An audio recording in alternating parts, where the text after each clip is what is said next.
bad ideas from people in charge have real consequences. Why is it that we come here and make the case to you day in and day out about what's true, what's right, what's happening all across the country?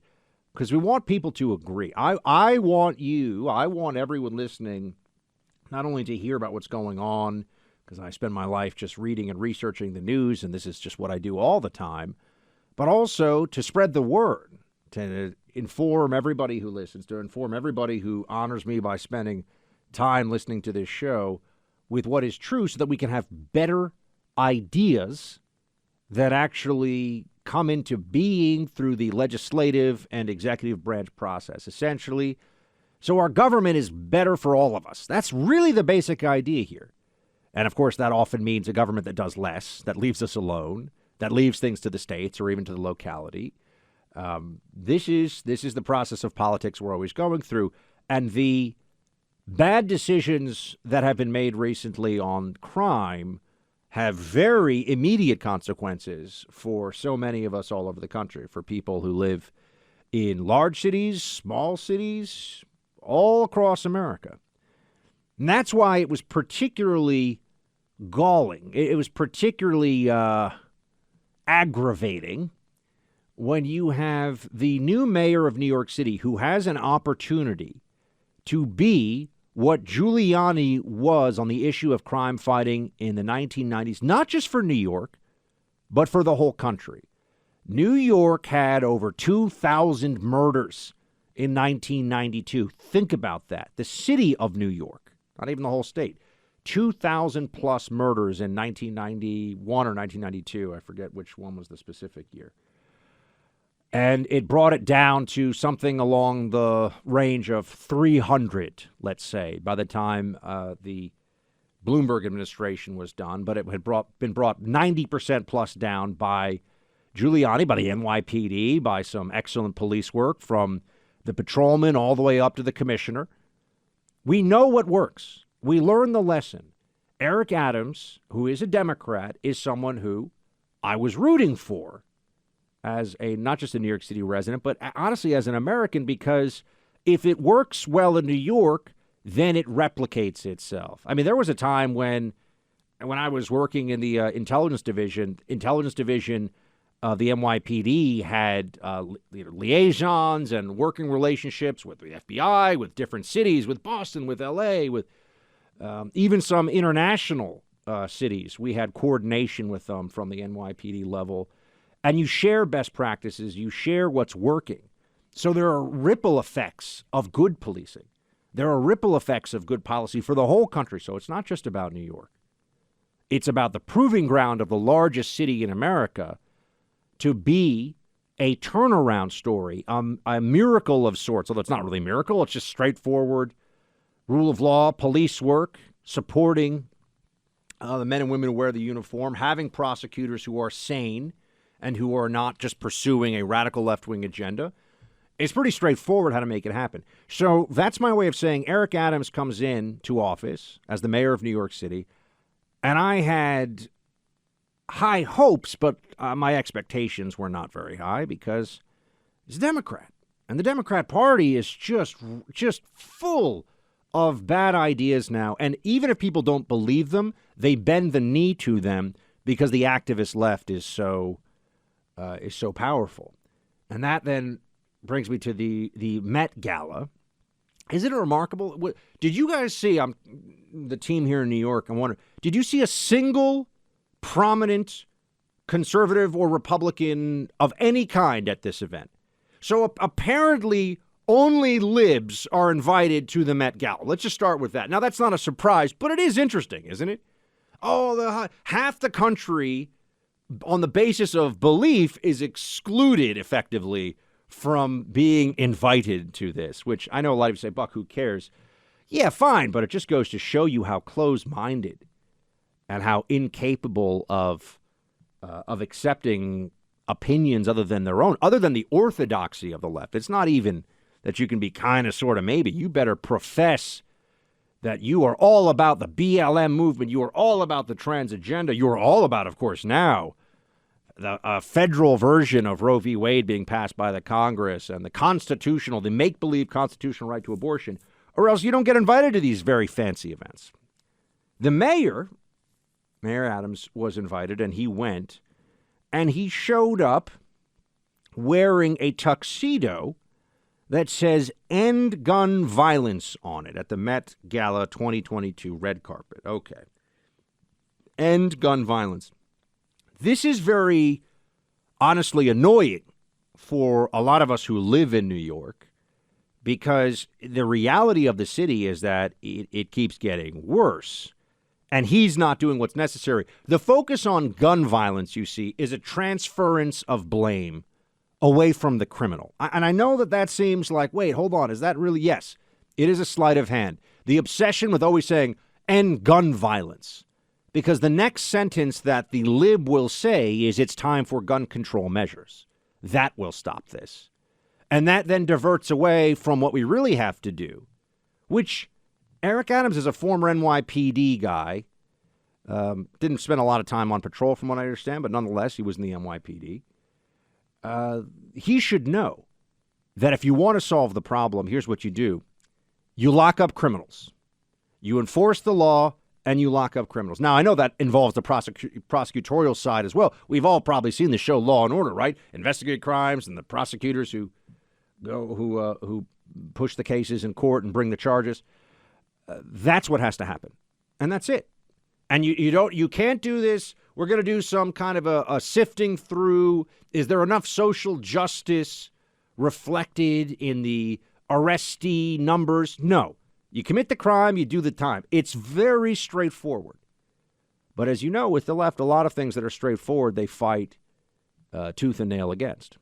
They'll do anything they can to avoid the reality. They think that fossil fuels are a threat to our existence. I'm not exaggerating. You know, they say that, a threat to our existence. And then we say, well, the price of gas is high. You've been discouraging exploration. The left constantly lies to you about the way these leasing permits. They say, oh, there are so many leasing permits out there for drilling for gas. Why don't they use those? Because that's not how it works. Is there even gas there? Is there even oil there? Do they know? How are they projecting the price will be going forward? What regulations are going to increase the cost of exploration? It's not as easy as, oh, yeah, there's some land. Go drill. See how that works out for you. It's basically what the White House under Biden is saying. But there are very straightforward propositions that they reject out of hand. And yes, of course, a lot of you are probably saying, yeah, Buck, like a man can't be a woman. I know. They reject the most straightforward, the most obvious truths. And unfortunately, that has led us into, as a country, a place where one of our political parties is in a state of intellectual and moral disarray. And that's what's underway right now. And on the issue of crime, we've tried their way, and it didn't work. And it's very obvious it didn't work. I mean, as Mayor Adams is wearing his reduce or whatever, stop gun crime tuxedo, end gun violence tuxedo. Because that's what we need, a mayor who shows up in a fancy tux at a fancy party saying, stop gun violence. That's really going to work. I mean, this is what we expect from actors. This is what we expect from Instagram celebrities who have clearly read a book, don't read the newspaper. I have no idea what's going on. We don't expect this from a mayor who, as I said, I want him to be successful because it means a better city, a safer city. It means more lives saved. It means more people living better lives. I want him to be successful, but he's going to have to, and this is the part, this is where the rubber meets the road. You want to clean up the city? You're going to have the left angry at you. You're going to have AOC angry at you. You're going to have Anna Wintour for however, she's not Vanity Fair. It's, what's the, Vogue, right? Yes, sorry. This fancy magazine, same thing. You're going to have the glitterati and the fancy people who don't actually think about policy except insofar as it affects the cost of their domestic servants. Yeah.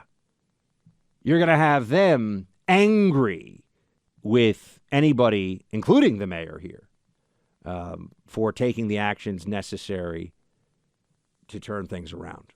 And they need to be turned around. The data does not lie. Year over year, if you look at New York City, major crimes up in March of 2022, I know we're in May, but this is the month for which I had the most recent data. Up 36%. Okay. Grand larceny, auto, up almost 50%. Grand larceny in general, 40%. All right. This is a 50% increase in robberies.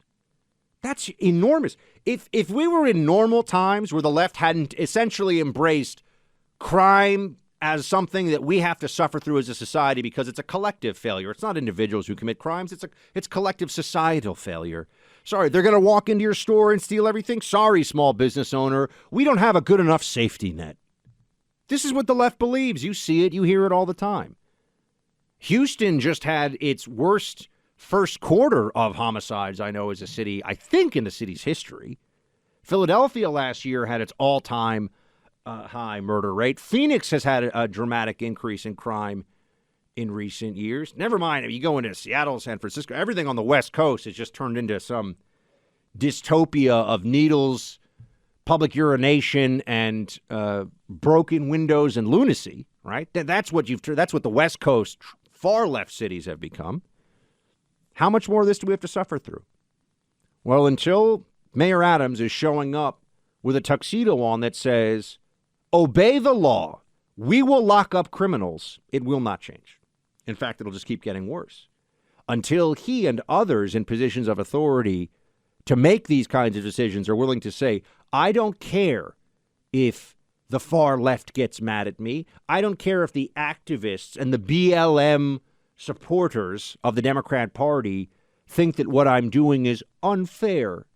If you are a criminal, you have to suffer the consequences of your actions. If you are breaking the law, no more of this, we're going to give someone 15 chances, 20 chances, 50 chances. You look at the arrest records of some of these individuals who engage in heinous crimes. It is almost always the case now. When you look at the recent incidents, look at the subway shooter. Remember the guy who tried to murder a bunch of people on the New York City subway? What happened to that, by the way? The terrorist attack on the New York City subway? Not a lot of ongoing media conversation about the threat from individuals who take that action. You'd wonder what happened there. But he had a long criminal history. Good on the list. The Waukesha mass murderer, the guy who ran over all of the people, murdered people at the Christmas parade in Wisconsin, he had a long criminal history. The guys who attack old ladies on the street, on video and just beat them, long criminal histories. So this is not a complicated issue to understand. I'm not saying it's easy to solve, but the solving of it is straightforward. And it does not involve gestures that should be limited to idiots on social media, like wearing a tuxedo that says, stop gun violence or end gun violence. Because that's not going to do anything. New York City is already a gun-free zone, by the way, in violation of the Constitution in a whole range of ways. You want to speak about constitutional rights? We're a Second Amendment free zone in New York City. Wow, what a shock. That doesn't stop all the gun violence. Wait, you mean if somebody's in a gang and they're willing to shoot people and murder them, they don't care if there's a waiting period for that firearm they bought illegally out of the back of somebody's trunk? Yeah, pretty sure about that one. Eric Adams, huge disappointment so far. And the whole country is waiting to see who steps up and does the right thing and ends the crime wave in a major American city. But until a Democrat is willing to say, I don't care about the heat that I will get for this, it will not happen. Hiring more social workers and apologizing more for the injustices of the past is not going to end the crime surge in any American city. Guaranteed.